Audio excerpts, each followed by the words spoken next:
Hi, and welcome to Agile Basics. In this lesson, we're going to show you the foundations of Agile so you understand what Agile is all about, valuable sprints, and then dispelled myths. First, let's talk about the manifesto. The manifesto was brought into being in 2001 with a meeting of the minds in Snowbird.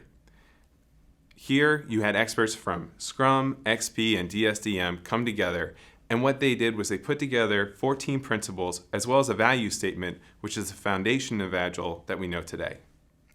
The value statement simply says, while we find value in items on the right, we value items on the left more. So let's take a look at the first one. The first one is individuals' interactions over processes and tools. This is because people are the ones who get the work done. And in the end, it's our interactions with each other that can exchange the most information. No tool or process can ever carry as much information or be able to convey the intent as much as a one-to-one conversation. So we start with this belief that we want people to interact and not to use processes and tools to supplant that kind of productivity on a project. Then we want to emphasize working software over comprehensive documentation. Working software is a goal. It is not to deliver a document. In the end, we want to build a system that is valuable and that can actually help the organization achieve new capability. So we always want to make sure that when push comes to shove, we're going to be building the system, not documenting it. However, that doesn't mean that there isn't documentation. And this is often a point on Agile that is lost among new practitioners. Documentation is critical, and in fact, you'll get better documentation with Agile because we document as we go. However, we'll never let it get in the way of completing the project. Next, customer collaboration over contract negotiation. Customer collaboration is essential. In the end, the customer is on your team in Agile, and you only go to the contract when something goes wrong. Contracts are for risk management. The customer collaboration is how you create a long-term relationship that's going to allow you to have value in multiple projects. Any contractor that's in it just for this project is taking the short view and not going to end up being as successful in the long run. And then finally, responding to change over following a plan. No plan survives first contact with the enemy, in order to quote Eisenhower, who made that famous back in World War II. However, we need to also understand that plans allow us to predict what's coming and to coordinate our work. So we do still plan. In fact, we continuously plan in Agile, but we always emphasize responding to change because of the fact that we know those plans are going to change and we're going to learn as we go. If we were to follow the plan that we came up with at the beginning of the project, it would have been like we learned nothing while we were building the product itself. So these are the core values of Agile, and if you understand them, then you understand how Agile works and why we've built it the way it works today. Now let's talk about sprint basics. With sprint basics, you've got the planning, the development, and the retro and review. The planning begins where the product owner has organized all the work into a backlog. That backlog can have issue types, which include features, bugs, and stories. That work has been planned, but it hasn't yet been reviewed by the team.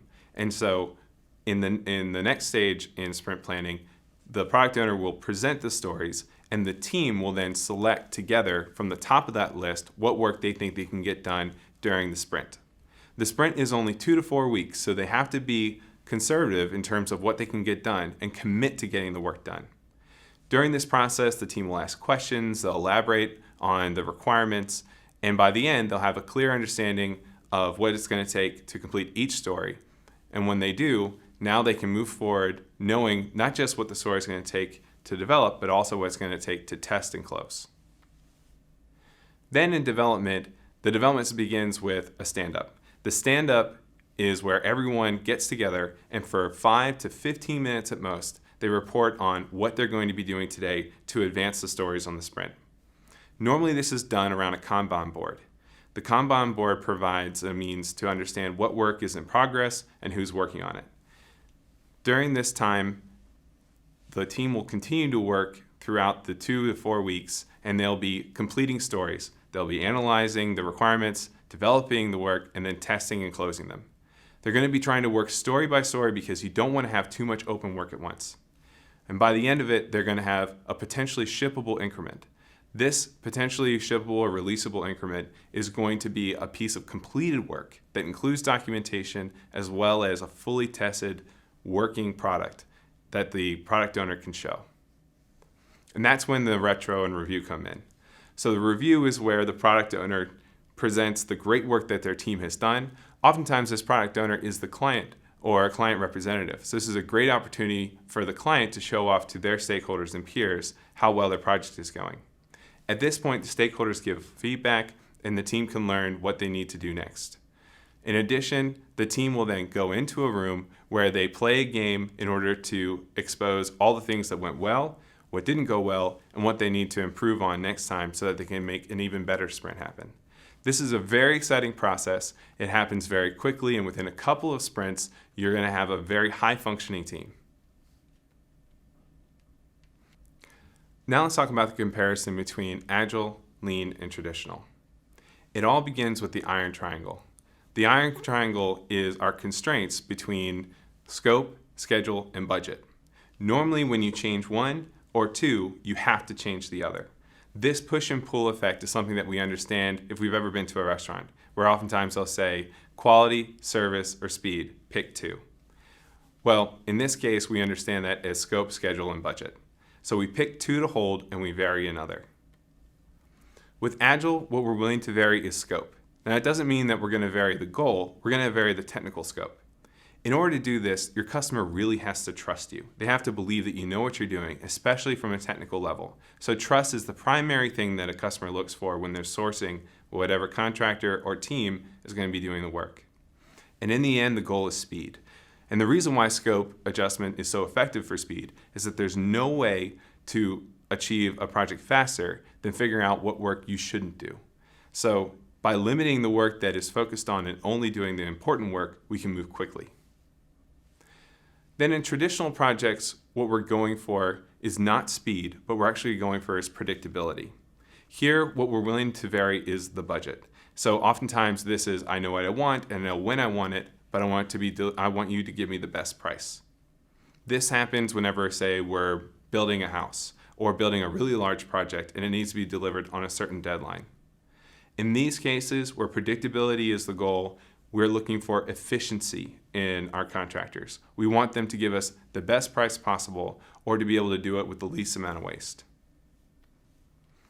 And then with lean projects, we're willing to vary the schedule in order to achieve some kind of problem-solving event. Oftentimes this happens when we're doing customer service, legal support, or research and development. The scope is known. The budget is already paid for, or it's a subscription fee. And so what we're going for is being able to solve the problem, some kind of innovation. And in these cases, what we're sourcing for is expertise.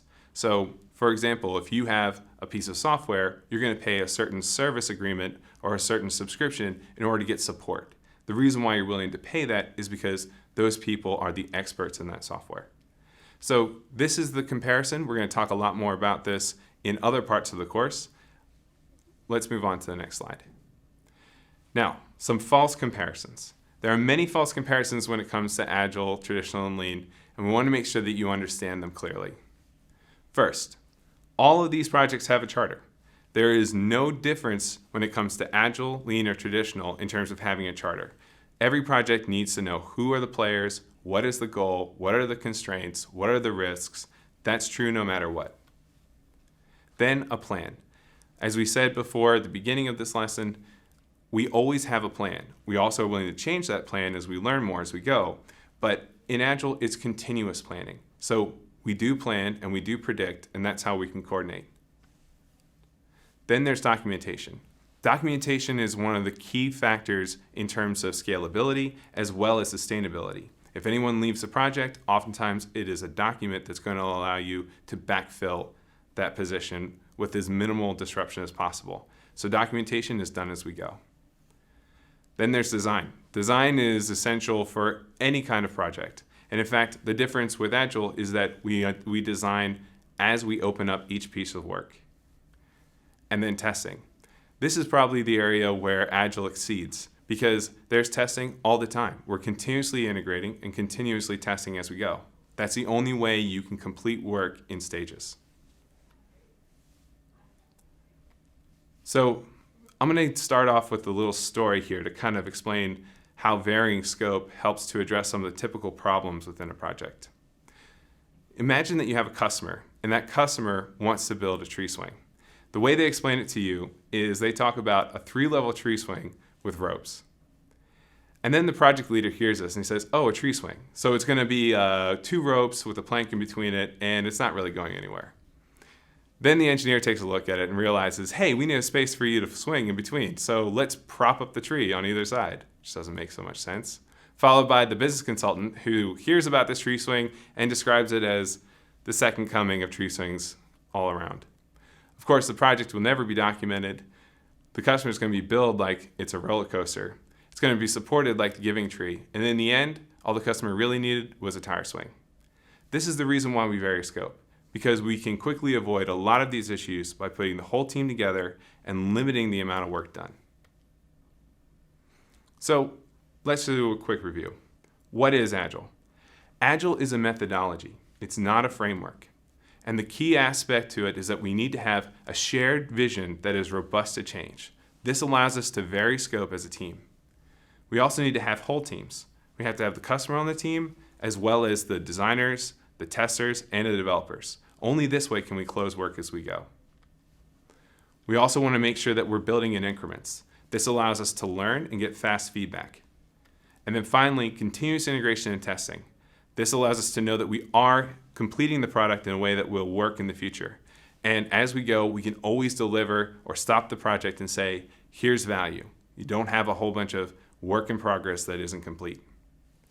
When we compare this to Scrum, XP, or SAFe, these tenets that we just gave you are the method. Scrum is a framework. It is the basic framework. It's the framework that most other frameworks are built on. But it is not the core values of Agile. So now that you have the Agile basics, we can talk about Scrum in a little bit more detail and understand it as a framework. We hope that you've enjoyed this lesson, and we look forward to seeing you next time.